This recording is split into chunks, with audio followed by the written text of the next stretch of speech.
Hi, welcome to the Geek Legion of Doom review for Titanfall. Today we're going to be talking about Titanfall and is it actually worth your money or not. To give you a brief overview of the game, the story is set in the future between two factions, the IMC and the militia. Obviously, things have not come to pass between the two and they started warring between each other. And instead of your casual, like modern military day shooter, you have Titans, which is, like mechs, but not quite. And the best thing about this game is you can be casual or you can be a complete gaming enthusiast. You can play the game, you get rewarded, you get your Titan, and you have loads and loads of fun. The map designers, they know what they're doing. Each one's designed differently, each one's color palette is different. It's perfect. The weapons, not that many, admittedly, like some other shooters out there where you get like 25 different guns and they all do the same thing. Each gun in this game has a different purpose and they are balanced. There's not like this gun is definitely going to give you so much advantage over the rest. You pick your gun, is that for that situation, and you can modify it slightly with attachments. The learning curve is not that high compared to other games. Admittedly though, if you don't run on the walls, you don't partake in the parkour, you are going to suffer because it takes you longer to traverse the map. The game will always try and spawn you near the action, unlike other shooters where you're going to have to run across the map, like it takes 2 to 5 minutes to get to the action, die and go back again. You will generally spawn near the action. The other thing is what they've done for the more casual gamers to get into the scene is there's the AI. You got the grunts, you got the specters, and you got the Marvins. Marvins, don't worry about them, they're just trash. They're just there to get you XP after killing a few of them to get you some extra bits. The specters are supposed to be the smarter versions. They can whip out anti-Titan weapons and shoot at stuff. And you can also hack them to make them your own little minions.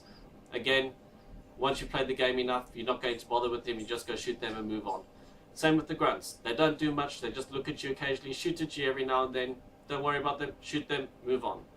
It's the players you have to watch out for. Generally, the players are the ones that are flying around in the air or controlling the Titans running around on the ground. The Titans, you might think might be a bit overpowered, but compared to the other players, as a player you can take out a Titan no problem. You got your anti-Titan weapons, or you can rodeo on the Titan itself by jumping onto it, ripping off the back shell and firing a gun into it again.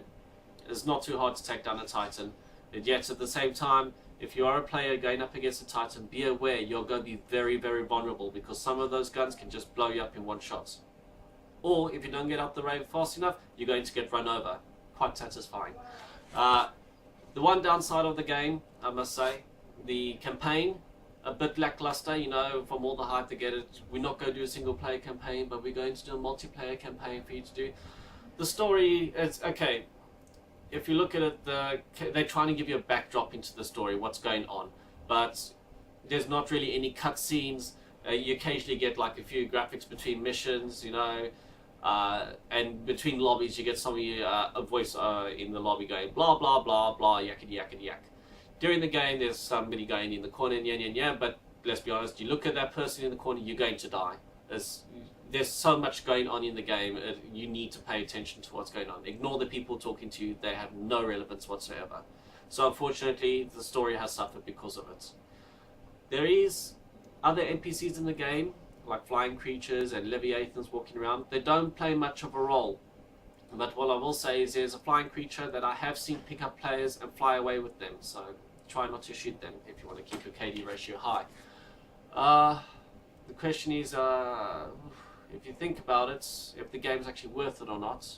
Yeah, if you're tired of your Call of Duties, your Battlefields, and what other nonsense is out there, then definitely pick up Titanfall. It is not aimed at the single player person, obviously, because there's no single player campaign, but it is there for the multiplayer, and if you're tired of those other games, you're going to love Titanfall. It is fresh, it is new, it is interesting. Bobby Kotick from Activision is going to regret firing the people from Infinity Ward. That's now in Respawn Studios. They have done a perfect job at this game. You won't regret it. I mean, the price is about £55 at the moment. Some of you might think it's a bit steep, but I think it's worth it at the end of the day.